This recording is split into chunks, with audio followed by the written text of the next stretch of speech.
I'm Peter Keller. I'm the Vice President, Academic and Provost of Simon Fraser University. And the first thing I'd like to do this evening is to just acknowledge with respect the traditional territories of the Tsleil-Waututh, Squamish, Musqueam, Quechua, and Coquitlam peoples on whose unceded traditional territories we are gathering this evening. Now, it is really my great pleasure to not only welcome all of you, but to especially welcome our presenter tonight, Professor Wanda Cassidy, who will talk to us as part of SFU's presidential faculty lecture series.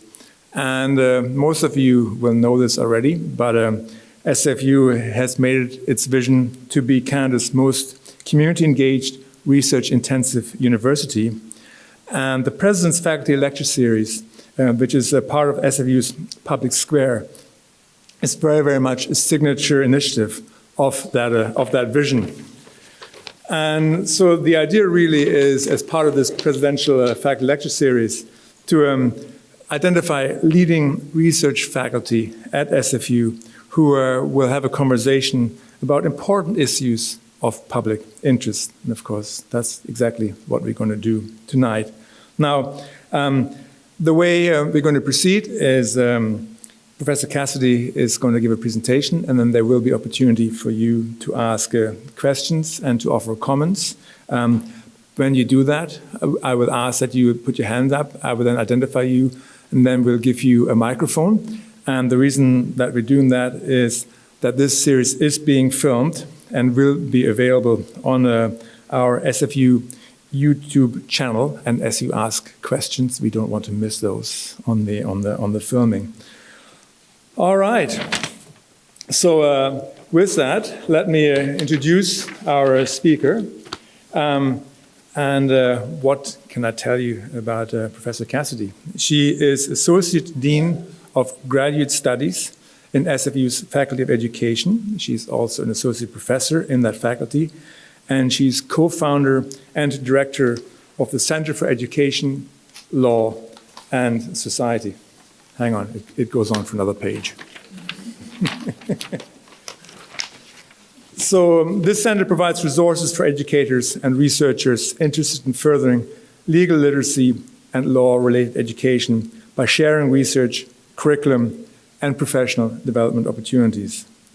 Wanda's own research interests include the legal literacy of youth, cyberbullying at K-12 and post-secondary, and the ethics of care in schools. She's a frequent guest on local and national media, discussing education topics, particularly cyberbullying, and she has led numerous studies on cyberbullying in both British Columbia and Canada, and recently co-edited the book Cyberbullying at Universities in the International Context. And actually, there you are. So she's the recipient of the Isidore Starr Award from the American Bar Association Public Education Division for exemplary work in law-related education. And in 2017, Wanda's passion for education and her ability to establish a warm and welcoming classroom environment were recognized with the Simon Fraser University Excellence in Teaching Award. So we are very thrilled to have a talk this evening about cyberbullying in our schools and universities, extent, impacts, and solutions. Please join me in welcoming Dr. Wanda Cassidy.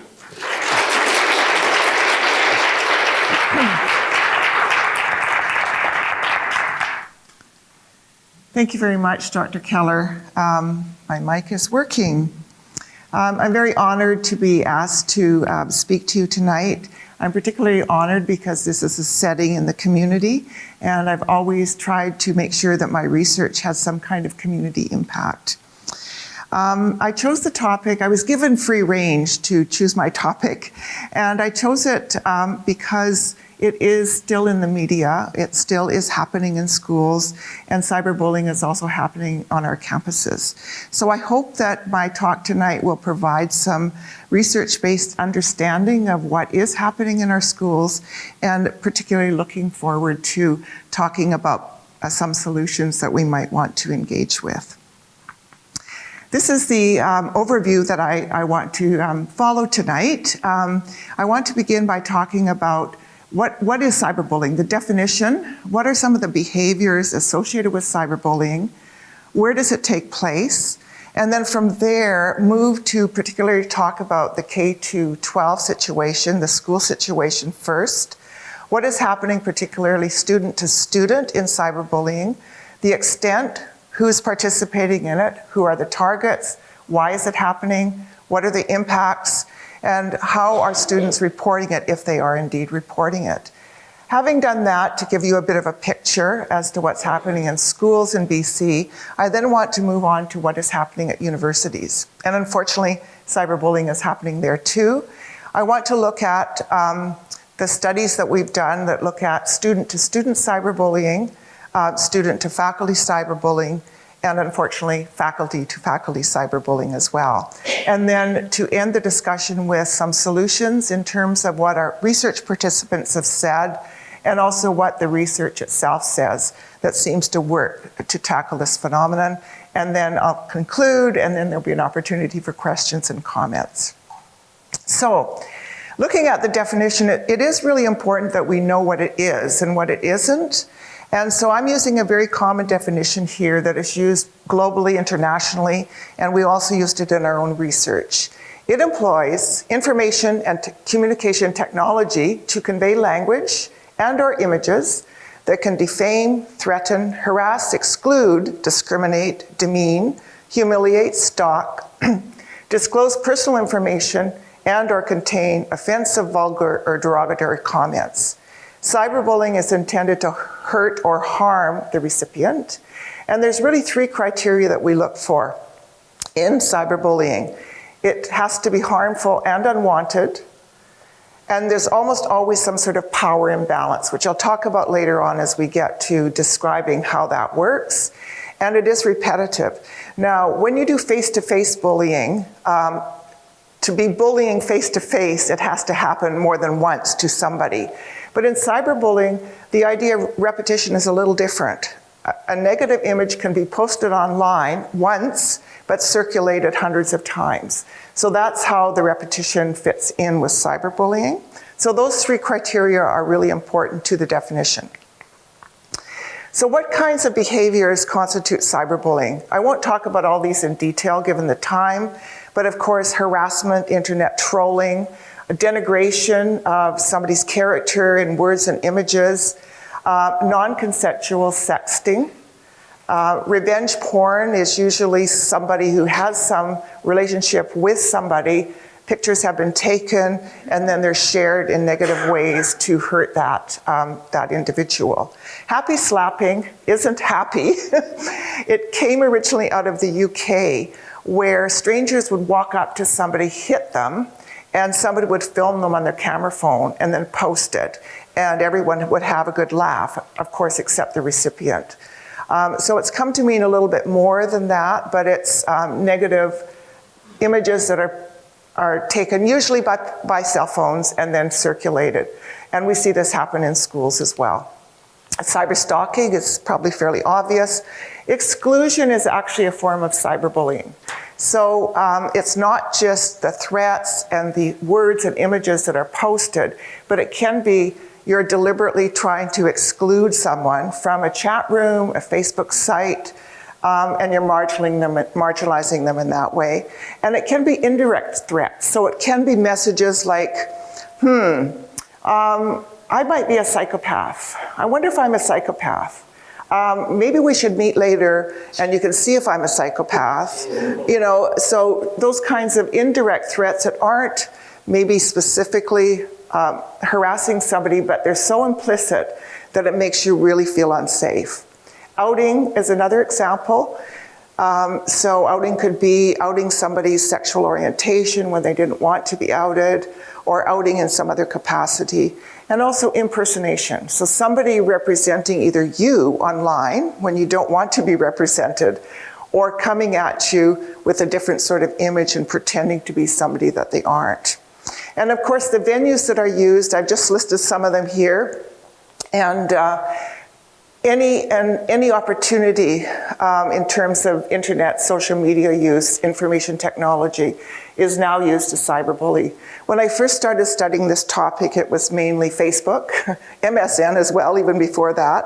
And then when cell phones became more popular and so on, text messaging. And now some of them, I actually had to ask my daughter, who's 25, can you update me on some of these opportunities that people use to cyberbully each other? Because it's constantly changing. So what I want to focus on, as I told you before, is first what's happening in the school system. And I'm looking around, there's some families here, I'm sure there's a number of parents here. And so what is happening in the school system today? So what I'm drawing on here is 3 studies that I did in schools with my colleagues, Dr. Jackson from criminology and Dr. Fauché and Dr. Brown, who were also in criminology, and we moved Dr. Fauché over to, she now works in the Faculty of Education. And what I'm drawing on here with the data that I'm going to share is we worked in, over the 3 studies, 4 different school districts, 11 different schools. We administered student surveys, paper surveys, which really does encourage compliance and encourages a large sample set.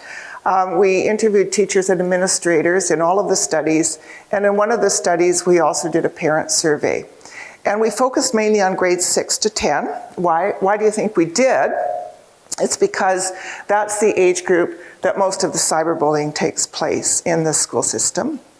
And what I want to do, because my studies in schools ended a couple of years ago before we started then the university study, so what I want to do is show you, compare with some other newer studies that have been done in Canada and the US as well, to show how our data and our findings and statistics are very, very similar to what's happening today.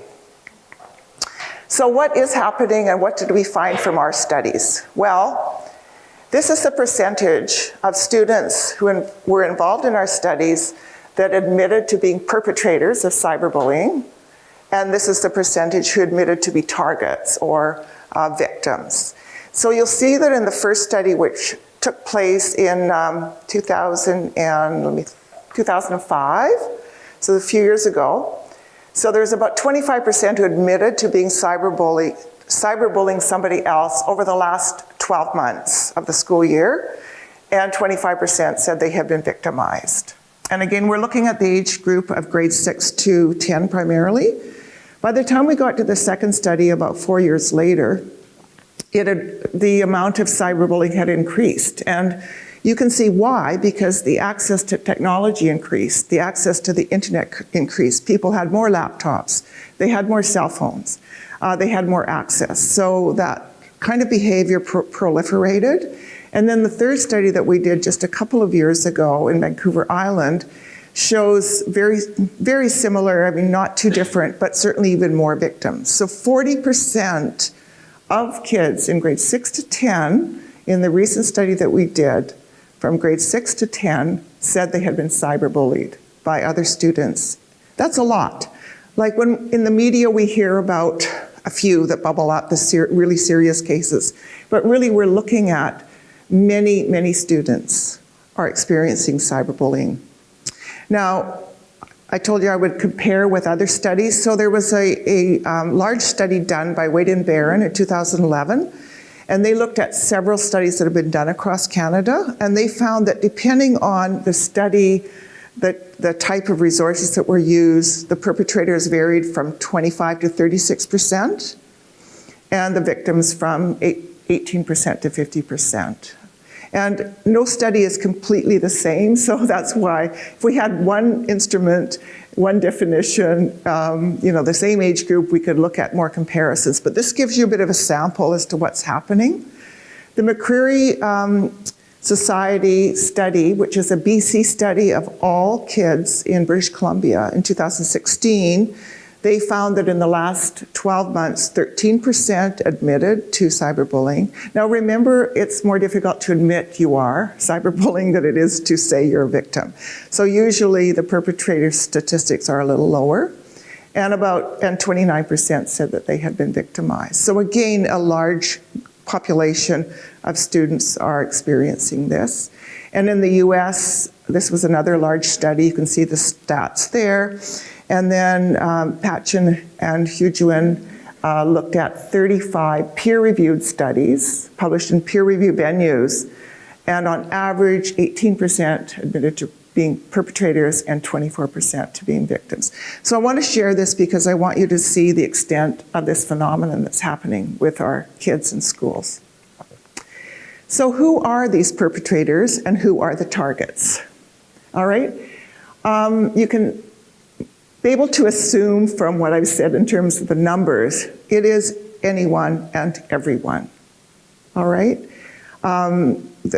A perpetrator could be the nice little sweet girl that gets straight A's, and you don't imagine that she would do this type of thing. A victim could be, again, another popular jock, a boy who's very popular, but he might be targeted for various reasons. As I said before, the main age group is 11 to 15, and I talked to this family as I arrived, and you have two children, 11 and 12. So that's the age bracket where it's mainly happening. Now, when we ask kids in our surveys, who do you think is the victim of cyberbullying? This is what they said. Well, it's the kids that aren't popular, the kids with disabilities, the kids that wear unfashionable clothing, the ones who are either really smart or not so smart, the kids that look different from themselves. They thought that they were the ones that were being targeted, but in reality, that's not the case. It's those kids as well as many, many other kids. So one thing that bubbled up for us in those studies that I talked about in school was the role of gender. And girls are more likely to be both perpetrators and targets in cyberbullying. And I'll talk about that a little bit later as to why that is. And girls are harassed more because of their gender. Boys are more likely to be involved in face-to-face, like playground bullying, than cyberbullying. And if they are harassed, they're harassed often because of sexual orientation, or negative images are sent to them around sexuality. And in our studies, ethnicity, or sort of your background, and your socioeconomic status was not significant in our studies. It didn't bubble up. It seemed to happen across socioeconomic levels and also across ethnicity. In the States, they've come across some SES and racial and ethnic variation, but so far it hasn't really surfaced to a great extent in Canadian studies, and certainly did not in ours. So we've got a sense of the extent, we've got a sense of who does it. And what I didn't talk about in the last slide was the age group and why. So you could probably think about that period of time, that early adolescence where there's a lot happening, a lot of uncertainty about relationships, because cyberbullying is a relational issue. It does have to do with relationships between people. I'll come back to that in just a minute. So when we asked the perpetrators, why did you cyberbully? They came up with actually mainly relationship types of issues, right? The person upset them. They didn't like that person. They had been cyberbullied themselves, so they're cyberbullying back. And that's another really important thing to look at. There's a vicious circle. So if, for example, we're trying to deal with a cyberbully, the cyberbully is often the victim. So you have to look at the underlying causes. 9% saw their friends do it, so they thought it was acceptable. And unfortunately, 9% said it was fun. And so that's very worrisome. Fun to hurt people. But from the victim's perspective, overwhelmingly, they said, well, I don't know. I don't know, I just suddenly got this terrible message on Facebook. I suddenly had these terrible images sent to me, and I really don't know. So when we look at the theoretical perspective, because in research we obviously want to try to figure out not only what the perpetrators and victims say about why this is happening, but we also want to look at the wider literature and that we bring to bear in our discussion. So I won't spend a lot of time talking about this, but I think it's important that we understand. Overwhelmingly, the literature talks about power and control. So we draw on a power and control model from the 90s, which came out of domestic violence. So a partner in domestic violence attempts to control and have power over the other through intimidation, through exclusion, through emotional abuse, through all sorts of different venues that are accessible to that person. And this happens in cyberbullying. And the form of power isn't necessarily the type of power you might think. So if somebody has more facility with technology, then in a sense they have more power to bully somebody who doesn't. So you might have like a 11-year-old kid who wants to target a 16-year-old boy in the same school who's kind of big and obnoxious. If that 11-year-old kid knows more about how to operate technology, that person can have some power over the other to bully, which is the second point here called contra-power harassment. So it's a person that might not seem to have as much power, but obtains more power through different forms. And when we get to talking about university, another example would be students don't really seemingly have a lot of power over professors. Professors give their grades and so on, but they do have a lot of power in that they can post negative rate my professor sites. They can give professor terrible ratings for their evaluations and so on and so forth. So that's a form of contra-power harassment. Lack of empathy is also an issue that comes out of the literature.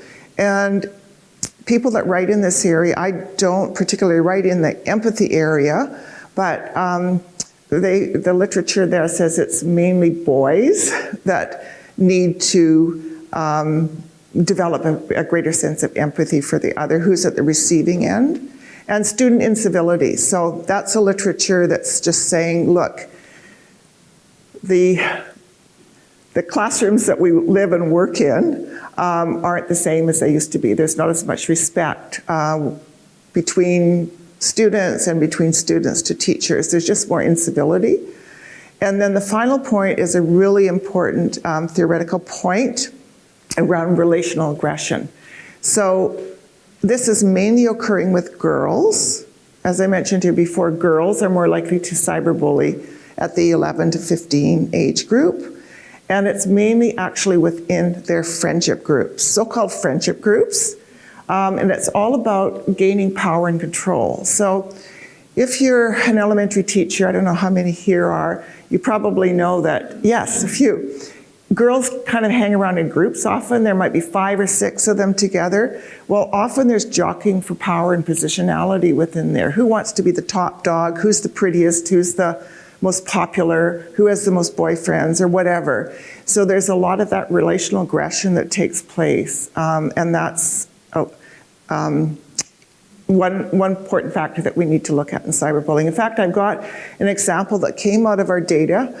I'm sorry, there's a couple swear words, but I'm going to read it out to you.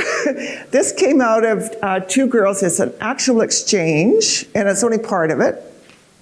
You backstabbed me about me so much. That was out of nowhere. You are such a bitch. Everyone's telling me that you hate my guts and you kicked me out of the group. Maybe you're just threatened by me, maybe because you know I'm way prettier. Yay, I'm really scared that I'm just an ugly bitch. Ha ha ha. Are you modeling from the shoulders down because your face isn't that pretty? Oh, how is it that CD you've been working on for the past years? Are they still working on making you sound like a human being and not a cow? You're a short, fat bitch with nothing to offer. I would rather die than ever look at you or be your friend. Haha, I want your body. Dude, your waist is long, like it never ends. You were born ugly and you'll die ugly too. And that's only part of it. It actually got worse from there. And I was given it because it was a school that we were working with in our cyberbullying.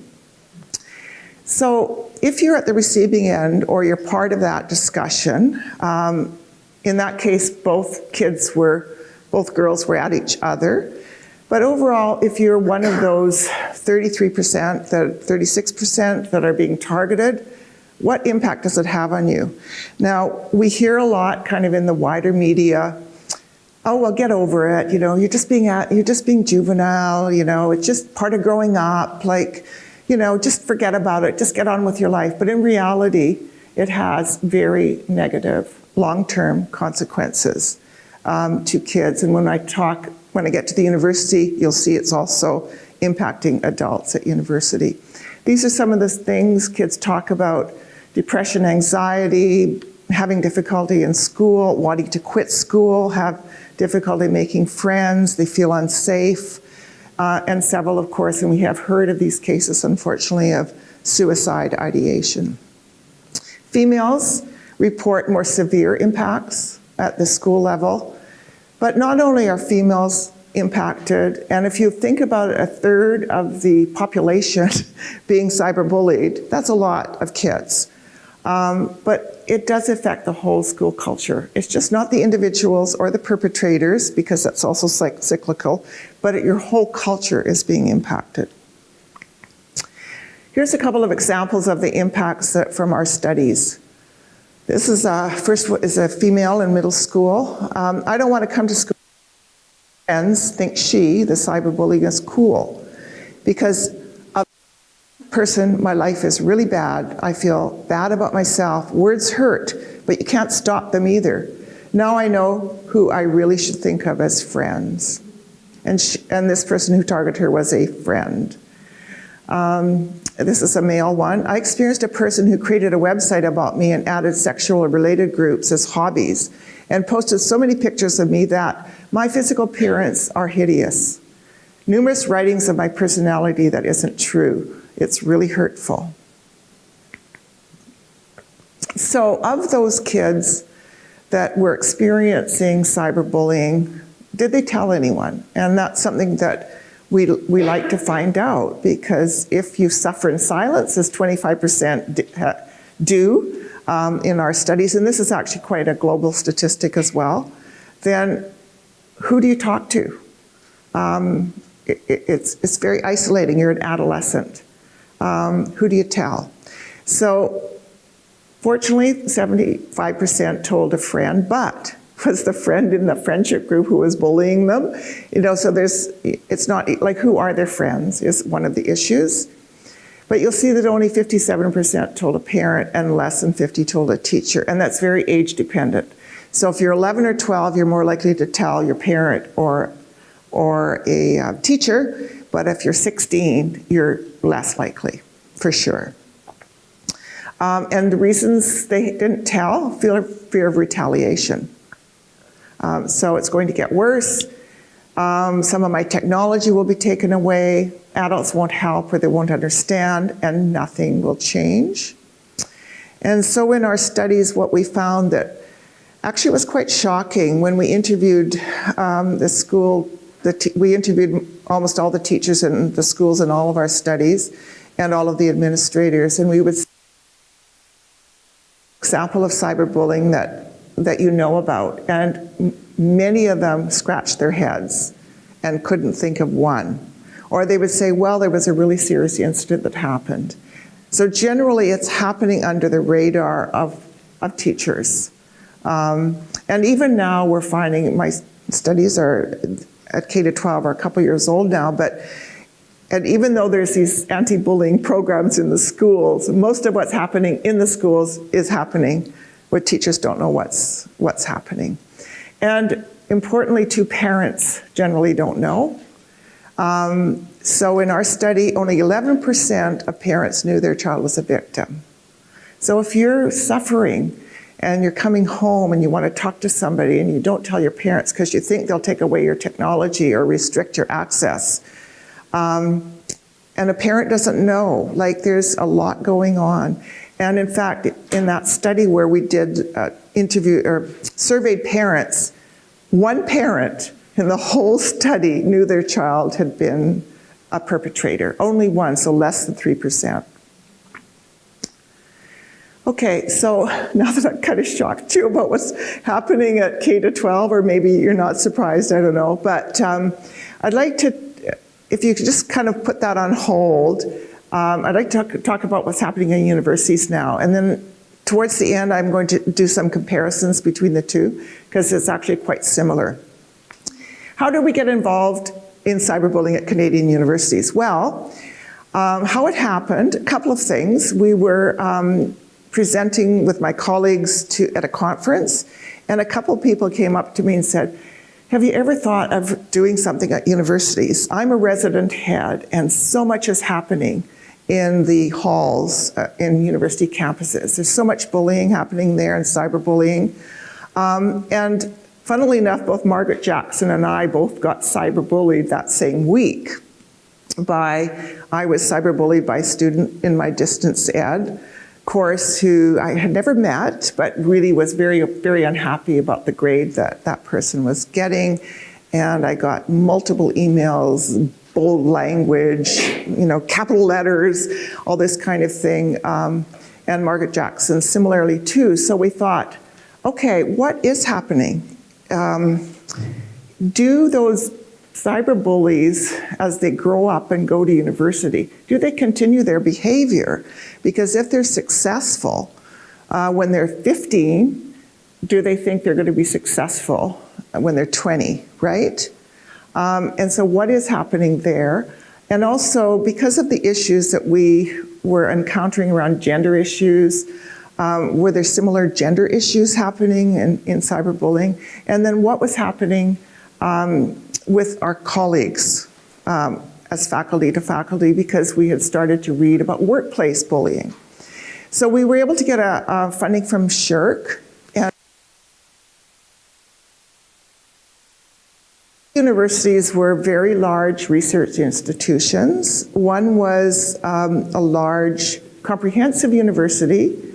I can't tell you if one was SFU, I'm sorry, it's confidential.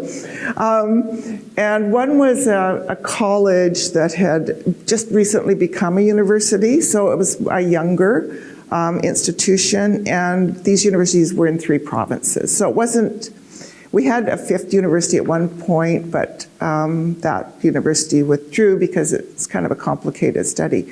We did online student surveys. We did student focus groups. So we had students meet together and taped it and talked to them mainly about solutions. We did online faculty surveys, and we also interviewed a number of faculty members who volunteered at all the universities.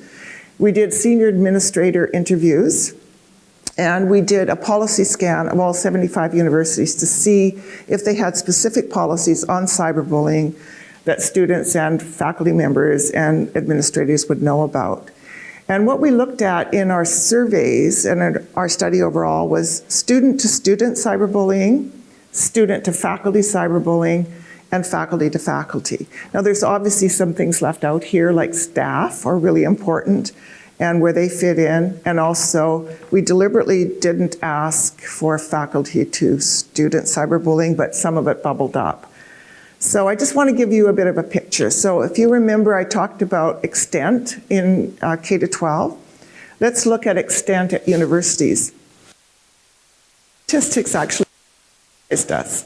Now, of course, we're just looking at those who filled out the survey. So when we did the K-12, there was paper surveys and the kids mainly all filled them out. So this is online, so you have to be kind of motivated to fill it out.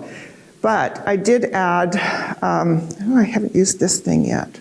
Oh, I did add some comparison studies so you just see that, so just give you a sense here. So about 25% of people in our study, students, said they had experienced cyberbullying in the past 12 months, 12% by a friend or acquaintance, 14% by a stranger, so about half and half, and 2% by faculty, and only 5% admitted to cyberbullying others. As you get older, you're less likely to admit you participate in these kinds of behaviors, whereas when you're 11, I guess you don't know any better. But faculty, and again, about 25% of faculty said that they had been cyberbullied in the past 12 months, 15% by students, and actually 12% by colleagues.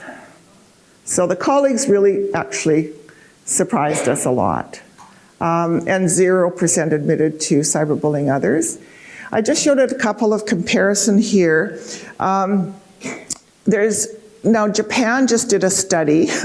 They didn't find very much cyberbullying between students, but they have a very won't take a lot of the time to talk about it here, but they have a very rigorous system of teaching kids what behavior, young people, what behavior is appropriate and what isn't. They have to all go through certain courses in university, and it's just a different kind of society as well. And this Chile study was interesting because I'm not getting that little red dot. Well, the Chile researchers took our actual survey that we had done at university, the exact one, translated it into Spanish, and made a couple of little contextual changes and administered the survey, and they found even more happening in Chile than we did in Canada. And then among faculty, the book that Dr. Keller just referred to, we've traced some other contributors to our book. There's 8 different countries who are contributing. And in those countries, between 15 and 32% of faculty members have been cyberbullied, depending on the country. And faculty to faculty cyberbullying between 14 and 21%. This is a study done by Coyne and Farley in the UK. So it's happening. Just a quick bar graph to show you the differences between the 4 universities that we looked at, and you'll see that B, my red dot, okay, I won't need my red dot then. University B, there's a lot more happening there. This is the university, I told you that it's a young university, just became a university from being a college, and there was, I think, a lot going on there, a lot of uncertainty, policies weren't really developed, but a huge amount of, in my estimation, of student to faculty cyberbullying. The other 3 universities are relatively similar, not that difference. So, was gender a factor in university cyberbullying? Yes. It was a factor in a number of ways. Females overwhelmingly participated in our study, so it was voluntary. So both students volunteered and faculty. Most were females. Females reported more negative impacts like K-12, and females were more subject to sexting, virtual rape, and revenge porn. And this was different than K-12. Males were more often the perpetrators, and males and females were equally targeted. Females were targeted mainly by somebody they knew and by friends. Again, that relational aggressional issue. Males were targeted more by strangers and in particular in gaming sites. And males were targeted more vigorously and viciously, not only in those gaming sites but in other capacities. Females were targeted, in faculty again, females were targeted most often by, more often by students and colleagues than males were. And at University A, only female faculty members were targeted. Not one male member who responded to our online survey said that they had been cyberbullied. Only the female faculty were, and they were equally targeted by males and females. And by the way, most of those female faculties that were targeted by colleagues were in positions of authority and some sort of responsibility within the university. Was ethnicity a factor? I told you back at K-12, it really didn't bubble up in our K-12 studies, but it does bubble up at the university to some extent. It was a more important factor than age, length of university, or status. So if you've been at the university 20 years, or you're a full professor versus junior professor, or you're a graduate student versus an undergrad student, that's not as important as your ethnicity. So you're more likely to be targeted for ethnicity reasons. And males listed ethnicity as a top reason for being cyberbullied.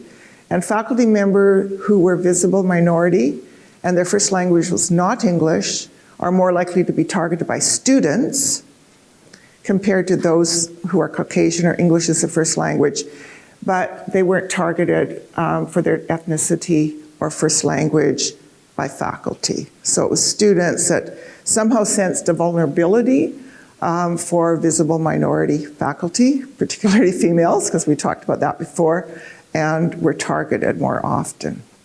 So why is this happening at university? Well, we asked participants why they thought it happened. So these are self-reports. So student-to-student cyberbullying, the perpetrators say, similar to K-12, right? The person upset them, person bullied me first, so I'm going to bully back, and it was fun. And these are their top 3 reasons that they gave. So that fun element is still worrisome at that level. And the target, it was interpersonal reasons, and again, that don't know comes back. I really don't know why I am targeted. And their physical appearance. And those students who targeted faculty members said, the faculty member upset me, and I don't like their teaching style, I just don't like them. And I wanted to tarnish their reputation. And faculty members who were targeted by students said they were targeted for teaching related reasons and their role or position at the university, and if they were female, their gender. And faculty to faculty, those who were targeted, the victims, said it was work-related reasons, it was gender, and it was for power and control. So as I mentioned a few minutes ago, females who were in positions of leadership, if their decisions were not liked, so there was a power and control issue by colleagues that were cyberbullying them to try to gain back power and control or to make them leave their position. I just went into the associate dean role. I'm kind of nervously, Dr. Keller, in position of power and authority here, just kind of waiting for those, hopefully it won't happen, but hopefully not, but it is part of the literature, so. Okay, so back to the theoretical lens here. We look at what's happening at university in a very similar way. Power and control is fundamental to analyzing what's happening. Contra-power harassment, which I mentioned before, with students or people that don't have power and control, or let's say, in my role as associate dean, somebody really doesn't like a decision that I've made, so they're maybe more junior than I am, but they can make life extremely difficult for me. So they have a lot of power because I'm in a role of serving the faculty, and it can be very difficult for me. Not to use myself as an example, but I'm just trying to illustrate what I'm talking about here. Lack of empathy, again, comes at this level. Student incivility, relational aggression is important. And there's another literature here that's bubbled up that people have started to write about, is academic entitlement, where students feel that if they pay some money, a lot of money to go to university, that they're entitled to be treated a certain way, get the A's. You're looking at, yeah, this is some of my students over there and somebody who works at the university as well. And so if they don't get what they want, they will try their very best to do it by cyberbullying you. Here's a couple of examples again. Student-to-student cyberbullying. Called me a spoiled little rich bitch, mocked my bulimia in public messages to others on Facebook, messaged me multiple times telling me my boyfriend was cheating on me and that I was nothing more than a clingy bitch, slut, and loser. And student to faculty example, email, text message, was making comments that I was incompetent, not accessible, too slow, workload too difficult, and the words used were useless, lousy, I'm reporting you. Student was not open to feedback. I felt attacked and humiliated. And an example of faculty to faculty, a group of 4 faculty wrote emails indicating I didn't know what I was doing, yelling in emails, extreme rudeness, saying that I would go to the president. They would go to the president if I didn't do what they wanted. Very stressful. So we talked earlier about some of the impacts that students felt from K to 12, particularly age 11 to 15. So what's the impact on adults at university? So the first column here has to do with student-to-student cyberbullying, and what they felt and experienced as a result of being cyberbullied. So you can see that it affected their ability to do work. Right. So you'll see that it affected their ability to do work, their mental health, their relationships inside and outside the university. So I'm just categorizing. They listed a number of things, but these are categories. When we look at how faculty felt, you can see that the stats are a bit higher if they were cyberbullied by a colleague than students. So you'll see that those percentages a bit higher. And that's because the faculty members said in our interviews, in our open-ended responses that, well, at least the students were leaving after a semester or term, right? We didn't have to deal with them anymore. But with faculty, they're down the hallway from you. So you're part of the culture. So, many felt, you could look down here feeling unsafe. You just don't feel like you want to come to work. Several wanted to quit, like up to 50% wanted to quit as faculty members. And it certainly affected their ability to do the work just as it affected the students' ability to do the work. And what we experienced, particularly in the interviews that we did with faculty members. Now, the faculty members that chose to be interviewed were quite severely cyberbullied, and they wanted to talk about it. And students as well in our focus groups. And what surprised, I would be sitting across the table from somebody interviewing them, and they would be sobbing. I mean, and this was like 2 years after the event. They just did not know why they were targeted, what it was about them, and the viciousness, both from students, but particularly from their colleagues, was really hard to take. So I just listed some of the things that they reported out feeling. And coming down to the violent images, many of them said, sometimes I just want to get a gun. I just want to bully them back really badly because there's so much anger there. They just they can't deal with it. So there's not only a lot of self-loathing and feeling scared and all these kinds of things, not sleeping, but there's also a lot of imagery that came out when people described what had happened to them and the after effect. I'll give you a couple of examples. So here's a male student targeted by another student. Over Facebook, I was sent a personal message from a bully. Disclosed within this message was a death threat. They threatened that if I didn't stop coming to school and being who I was, that they were going to kill me. It was the scariest time of my life. And here's another example of a female faculty member targeted by a colleague. I have never experienced such intense hatred and perverse power manipulations. I was devastated by the message directed at me that read, "Ding dong, the witch is dead." I went into deep depression and 18 months of therapy. I doubt I will ever regain my confidence. My survival mode, now in another academic unit, is to remain under the radar.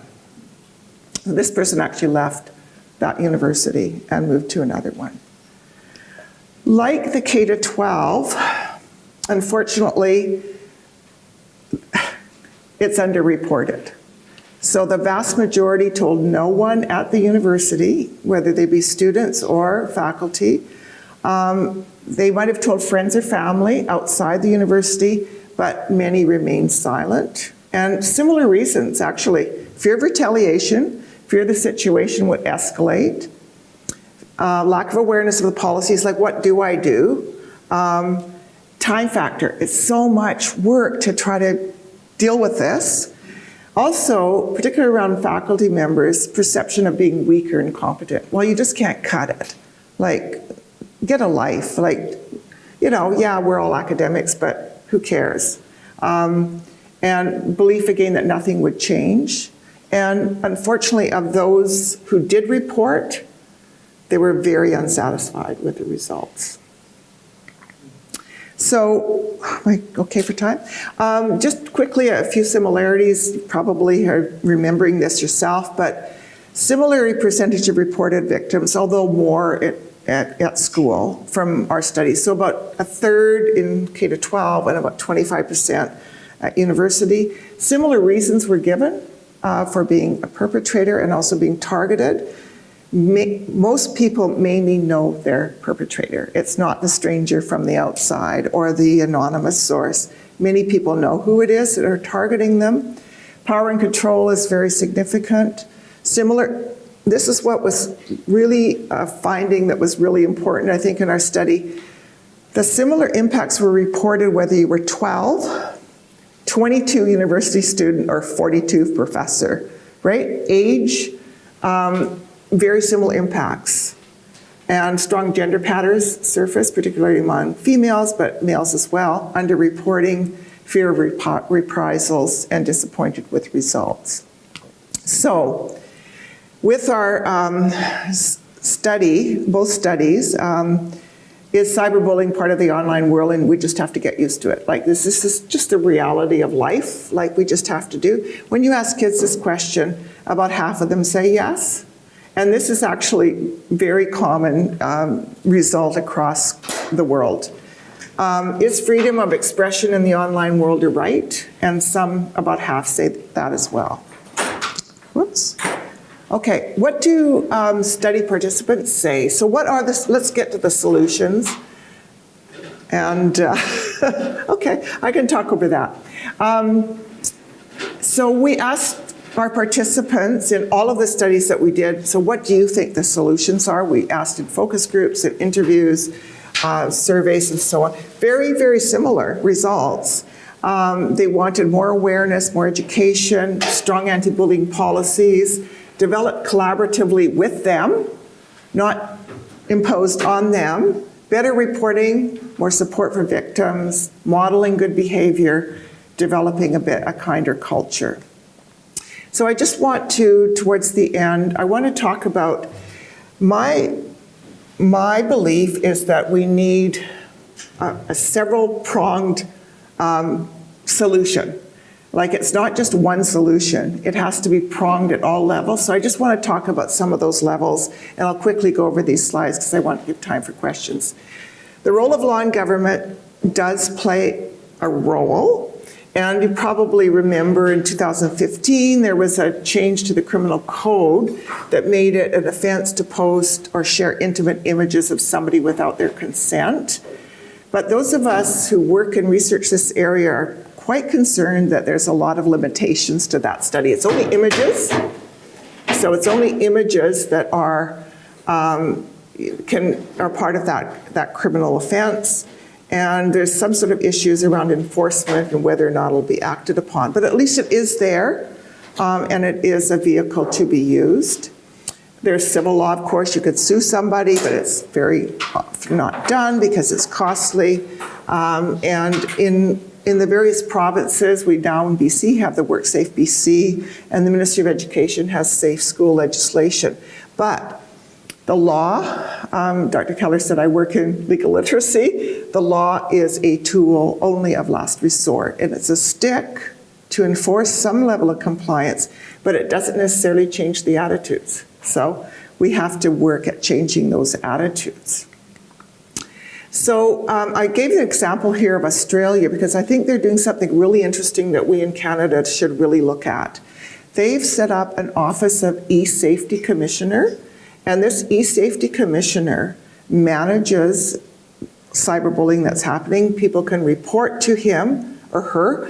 The commissioner, the office looks at what's happening, and they can actually make providers, Facebook or whatever, take down the material that any ordinary reasonable person would consider threatening, intimidating, harassing, or humiliating. And they have the power to do that, which I think we need it here in Canada.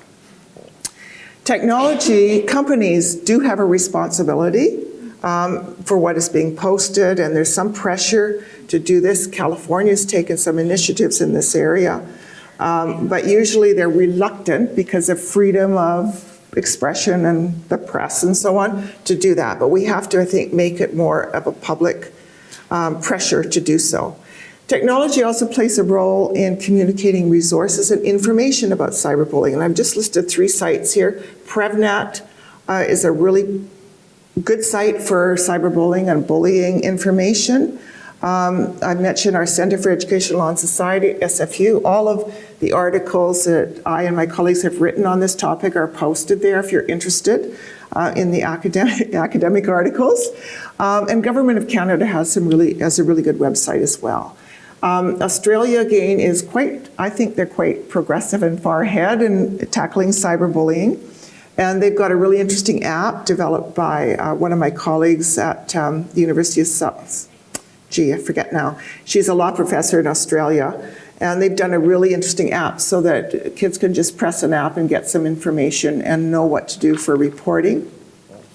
Schools and universities actually have to develop policy. When we did our first study at schools, no school district in all of BC had policy on cyberbullying. It was just on bullying.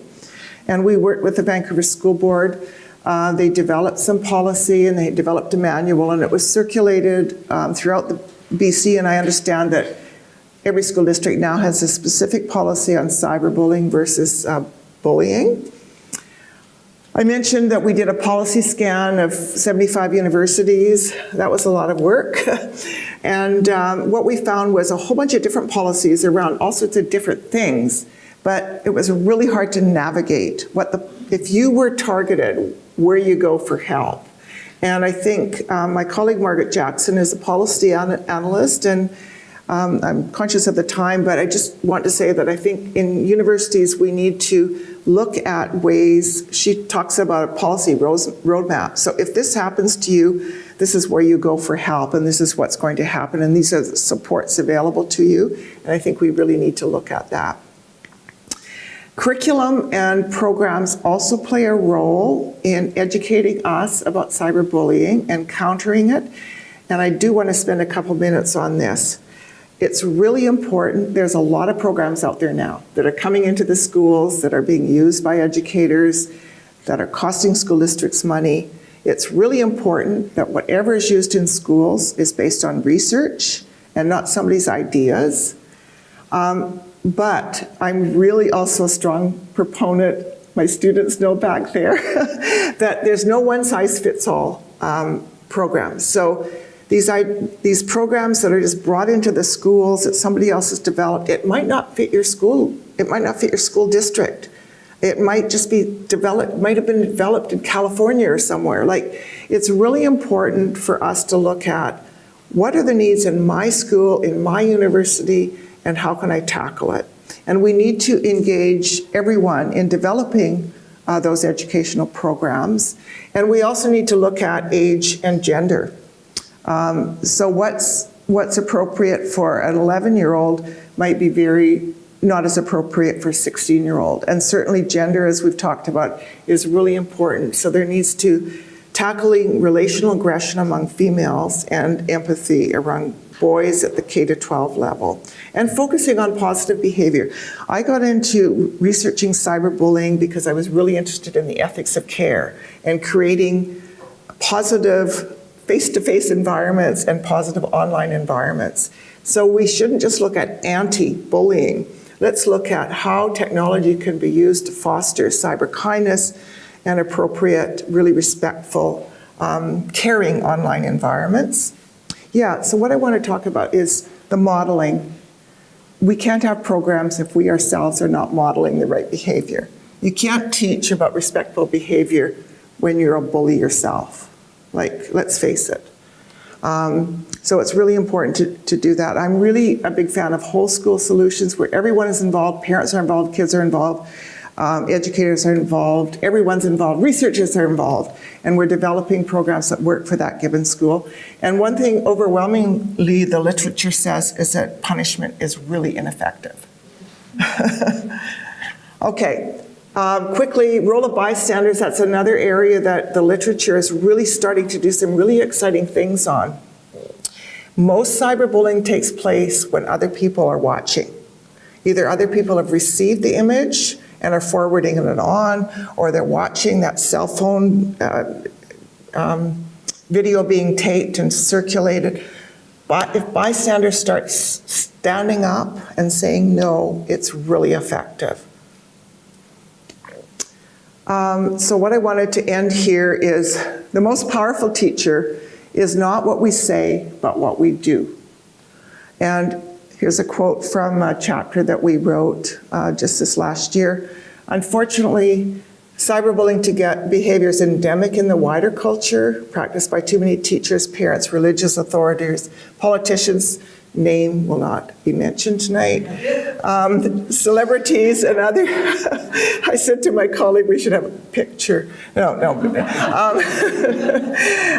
Celebrities and others who are in a position to mentor, influence, and guide our youth.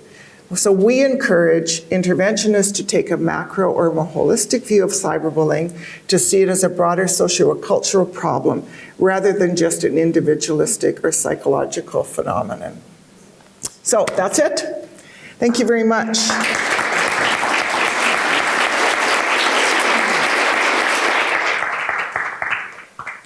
Sorry, I'm a little bit over time, Peter. Please remember that, and the first one there is, we get your microphone, and if you can wait until you get the microphone, that would be great. So you can get the microphone over here. Sorry, I was a bit over time. Not a problem, it's great. Okay. Okay. I recently heard about anonymous posting sites like Telenym. Yes.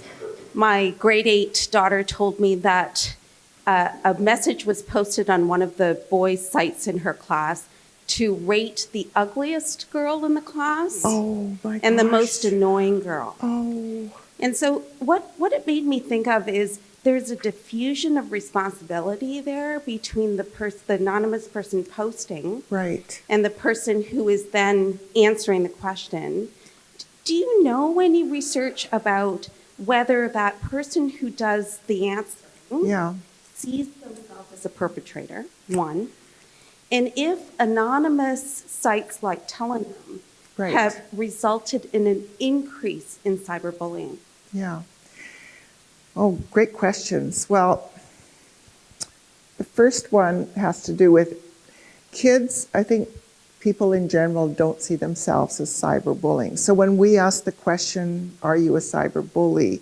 We didn't ask that question. We said, did you participate in the following behaviors? So we listed some certain behaviors, and then we culminated those behaviors to indicate that it was cyberbullying. So I think that's part of it. Nobody wants to be labeled as cyberbullying, which is also an important role for education to play. Like, what is a bully? What is a cyberbully? And to get kids to engage with that and sometimes own it. And at university, I know you didn't ask this question, but university people tend to think of cyberbullying as something juvenile. Like it only happens with kids. It's not what I do. So I think that that's one issue. I think another issue is, yes, unfortunately, the more venues that are available, the more encouragement and opportunities there are for kids to cyberbully. And I think in the example that you gave, I think those people that are responding to that question, in a way, they're the bystanders. So they're participating, but they're not totally bystanders because they are participating. But there could be a group of those students to stand up and say, we won't participate in this, and stop it before it goes any further.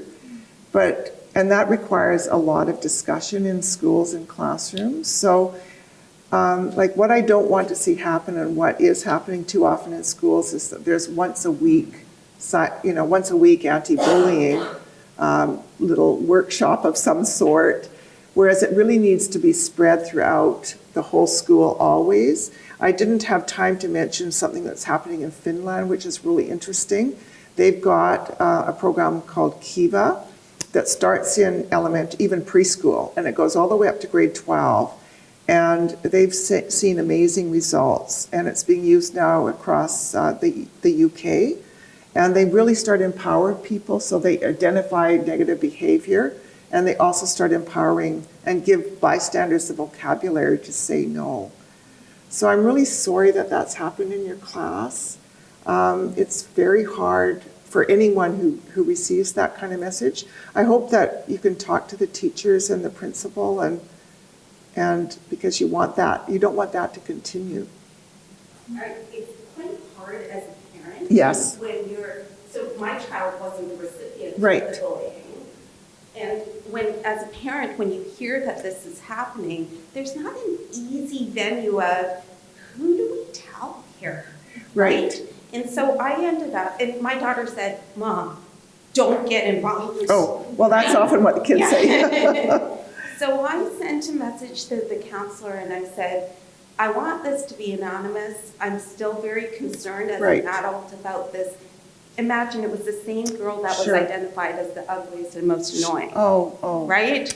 And so my daughter said, don't worry about it. It happens all the time. And we rallied around this girl and said, that guy's an idiot. Don't listen to him, which I thought was great. So we had a conversation about bullying. But what concerns me is that I want a clear line of communication. Right. And an avenue for reporting Yeah. from parents to schools. And that has not been communicated.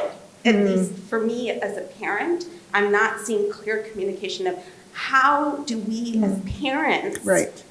help to stop cyberbullying.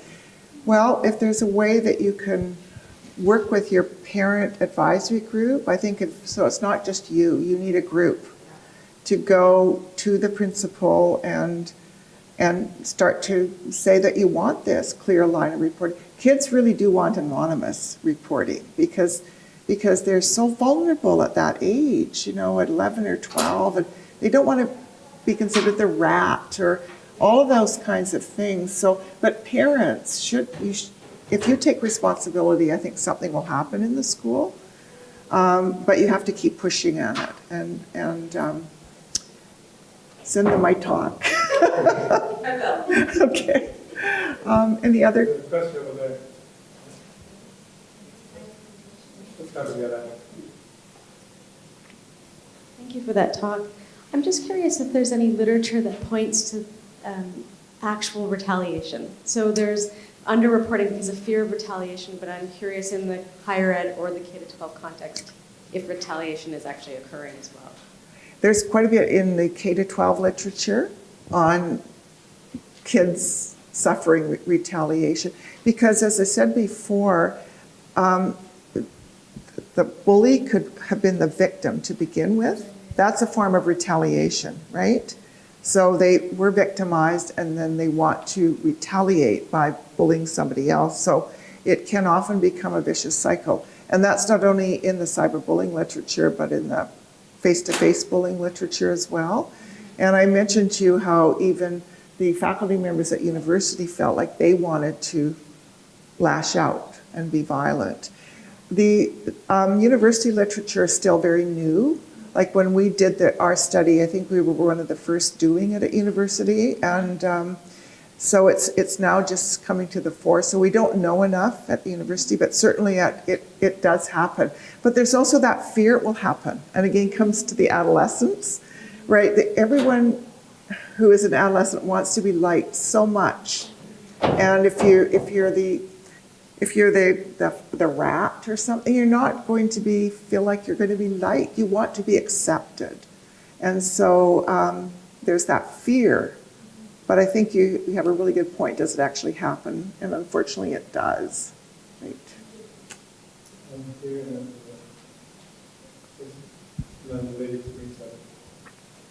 In terms of solution, you said that punishment, that's not working. So I would like to hear what you have to say about the restorative justice approach.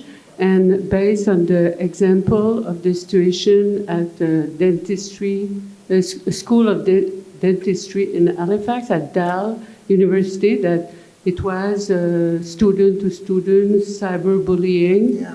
And it was dealt to a restorative approach. I think that lasts for almost a year. Right. So what's your thought? Okay. I wish I knew more about the DAL. Like I would like to read everything about it. My knowledge of the DAL situation is what the media conveyed. So I don't know everything that went on. I can say that my immediate response to that Dalhousie one was there should have been some degree of punishment. right? So what I'm saying is punishment doesn't really work in and of itself, but sometimes when the cyberbullying is really difficult and it's done by adults who were very knowledgeable of what they were doing, understand with the Dell situation, is that I'm not sure they should have been allowed to continue in their dentistry program. But I don't know enough to really make an informed opinion.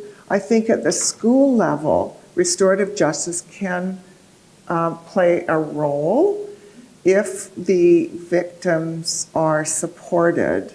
Or I'm using the term victim, and I talked to a colleague of mine earlier about, and I know in the sexual assault literature, victim is not used always, it's survivor, but we still use it in the cyberbullying literature because many people still feel victimized as well. But I think restorative justice can work if the people at the targets have the support and they're not, again, it can be a power and control issue, right? So you have to give them somehow equal power to share what's happening. I'm a big supporter of curriculum that is case studies, but that aren't necessarily based, they're based on real cases, but they're not the real cases that the school is dealing with. So there's a step away from the actual issue so people can talk more freely about the situation. Okay. Thank you, Dr. Cassidy, Oh, yeah. for your presentation. Hello, Something Christina. that struck me hi, was I'm wondering if part of the education should be around sexism and homophobia, because I noticed that since girls, I mean, you talked a little about social development of young girls, but then at the university setting, it was still females doing it to females more, Right. and also female faculty were targeted more. So I'm wondering how much that keeps sexism in place when we have women, or girls targeting other women on standards that are not set by women around beauty, intelligence, all those things. And then also when boys or males are targeted in ways that are around like sexual identity. And so I just wondered what your thoughts were on that. Well, it's all tied together, isn't it? I mean, it's not, I just had a little bit of time to deal with some solutions, and I kind of would have liked to spend more time on it. But yes, I mean, even sexual assault is tied in with cyberbullying or sexual violence of some sort. I mean, they're really interconnected. And one of the chapters in our book, it was written by a graduate student here at SFU in criminology. Her research is on LGBTQ targeting and cyberbullying.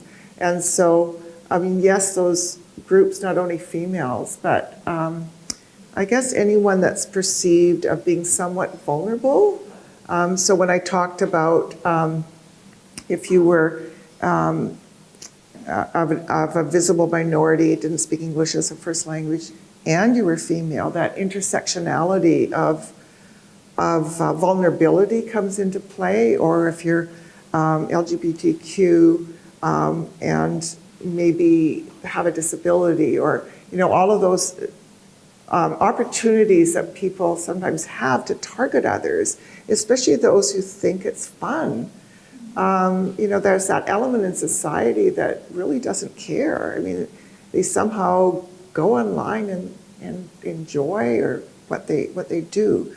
So yes, it's complicated, but I think we need to have these kinds of discussions all the time, not only at university, but in school and in the wider society. Let's talk about it. Let's figure out what we're going to do. Let's figure out what we're going to do at SFU, and other institutions as well. So it's a wider, that's why I'm saying, I tried to end the slide, it's a wider problem. It just isn't an adolescent problem or a female problem, but it's all of our problem. It affects our environment. It affects, when I turn on the news, I sometimes feel ill because it's, there's so much bullying behavior, and I'm thinking, we have these programs for kids in school, don't bully, but you see it all the time. So the most powerful teacher is what we are modeled to others. So we need to start, I guess, grappling and grabbing hold of these issues. And deciding what kind of society do we want and how can each of us play a role in making it a better place. Like each of us does have a responsibility. Each one of us has a voice. Each one of us has a degree of power. So let's step up and hopefully do that. Come on. Two questions at the end and the third one from the second row. Who's, We'll work our way up, yeah. Start there. okay. Oh, thank you for asking me a question. Do you want to start? Yes, sure. So, Hold on. social media websites, they have access to all of our emails and our text using certain conditions. If they have all of this bounty of information, how come they aren't doing any sort of action to prevent all of this? Right. Yeah, good question. There needs to be pressure put on them to start to behave more responsibly. And right now, they're big corporations, they have a lot of money, they argue freedom of expression, and there needs to be put a lot of pressure. That's why I gave the Australia example, if you remember. So Australia has this bigger body that if there's a problem happening with Facebook, for example, or Twitter or whatever, you can contact them, they will look into it, and they will make Twitter or Facebook or whatever take down those negative images or messages. So I think in Canada, I mean, young people have a voice, right? So you could start a real movement in your generation, you know, to start writing letters to the Prime Minister, write letters to whomever. You know, children have a lot of power. Okay, that was a great question. Thank you. Yeah. Thank you also for the excellent presentation. And my question has two parts. Sure. And they're related to how the social context affects behavior or is related to behavior. And the first one is, did you look at any differences between faculties within a university, like are some faculties more prone to this behavior than are others, is the first one. Yes, but I think that's another study. We did collate everything together in our studies, but I could give you an example of the 4 universities, right? So of the 4 universities that we looked at, the one had a lot more happening. And there was a lot of negativity. Even when I went to do the study there, I went to get permission. They didn't want just to do it by paper. And you'll laugh at this, Dr. Keller. It was a very long room with a very long rectangular table. And the vice president sat at the one end of the table, and I was asked to sit at the other end of the table. It was like unbelievable. And I was grilled around, you know, what the purpose was, why I was choosing this university. And I was because there was colleagues there who wanted to do the study at that university. And they were willing to take it on from their point of view as collaborators, but they had to bring me in, and it was unbelievable. And this person was telling me that there was absolutely no cyberbullying at that university, so why was I doing it? Would I make them look bad? And so I wasn't surprised if that's happening at the top. There obviously was some kind of culture of fear happening, or power of some sort being conveyed. And so when that university bubbled up as having more student and faculty cyberbullying, I wasn't that surprised. But I think every culture, every faculty is very different, and I think we all have to work on making it better places. And John Driver from SFU wrote a small chapter in this book, and he called it kind of How to Deal with Bullies. And he wrote it when he was vice president academic, which was the position that Dr. Keller is in now. And he just talked about how, in his experience, in his role, he's met a lot of bullies who are academics, and how you have to deal with them right away, and how some areas are more difficult than others, for sure. unfortunately. Our Faculty of Education is pretty good. We've got our new incoming dean coming here, Susie O'Neill. She's awesome. But we all have to play a role in creating a better place for sure. Part two related Oh, I'm sorry, yes. the K-12 system, and I know there are, some private schools that have, particular philosophies Yes. related to kindness and Right. support for each other. And, do you know of any research and the extent to which, that environmental context? Well, one of the, our third study that we talked about, maybe a bit or not. So one of the schools that we did a lot of research in was a private school. And they had all those accolades, but there was just as much bullying going on. It's just that you could have the accolades, but unless you start to sort of grapple with what that means to play it out, because sometimes those accolades are with the parents. This is the kind of school we have. We're kind, we're considerate, we're responsible, we're good citizens, but it doesn't actually play out in the reality of what goes on day by day. And I'm really a supporter of opening, let's having these dialogues with kids so that they feel free that they can say, yeah, I've cyberbullied somebody, right? And why did I do it? And really sort of open that dialogue and not be afraid to look good from the outside, which is often the case. I could tell you lots of stories, but I won't, about experiences in going into schools and giving them our data, and they don't want to hear it because they think it's going to make them look bad. We actually had at one school, it was one of the schools in our study, there was, the whole faculty was there. It was a large secondary school. There was about 100 plus faculty members there. And we were presenting our findings from that particular school. We'd aggregated out those data for that particular school and talking about it. When we got to the impacts of the kids, the vice principal came up and said, time's up. And we'd only got about 15 minutes into our 40-minute presentation. Very loud voice, time's up. And we're like, no, you gave us 40 minutes.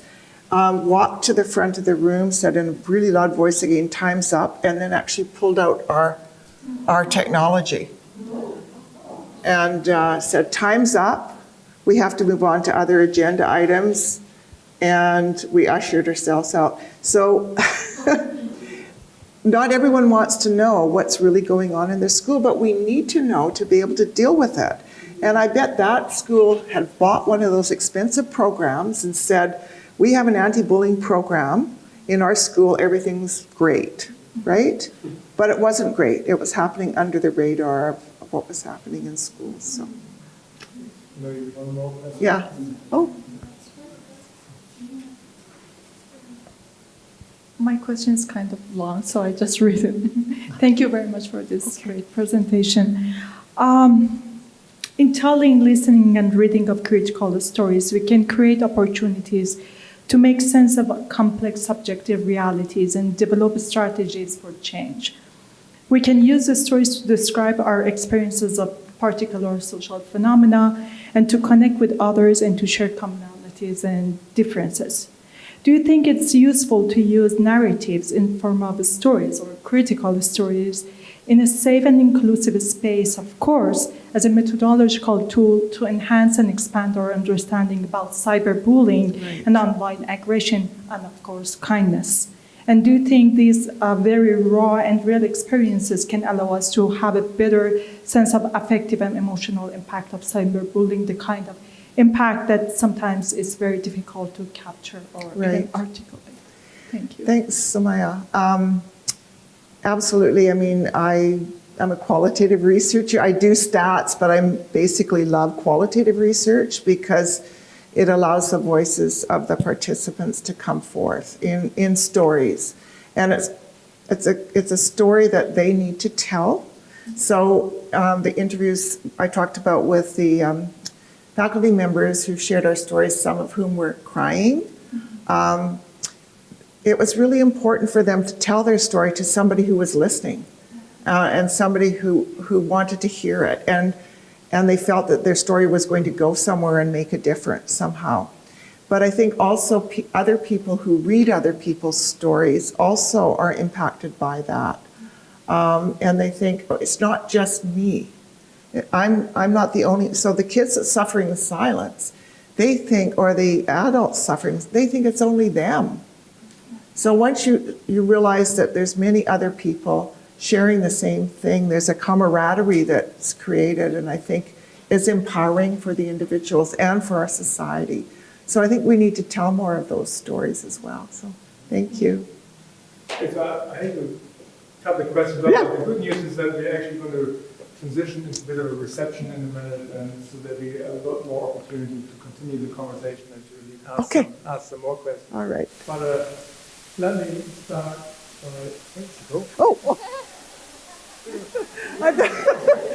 It's your turn. Let me first, on behalf of all of you, really want to thank you for sharing your insights, but really also thank all of you for coming out to participate. It's, I think, really, really important conversation. Thank you. So thank you. Thank you. You're welcome.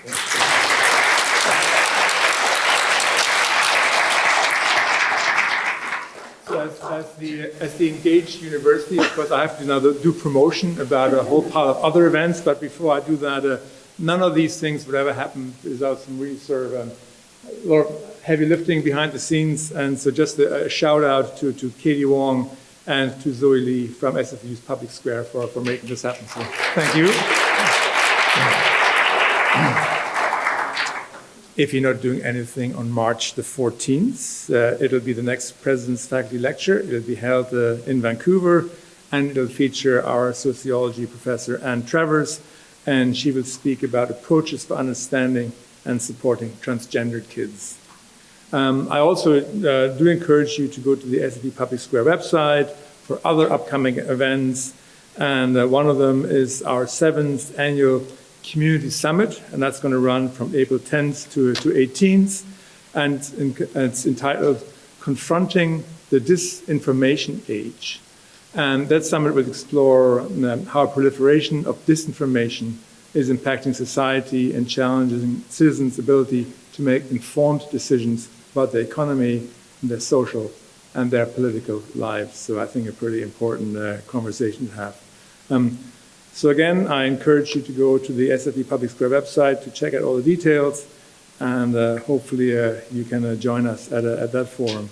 So with that, as we transition into the more informal reception, thank you for being here tonight, and a safe journey home.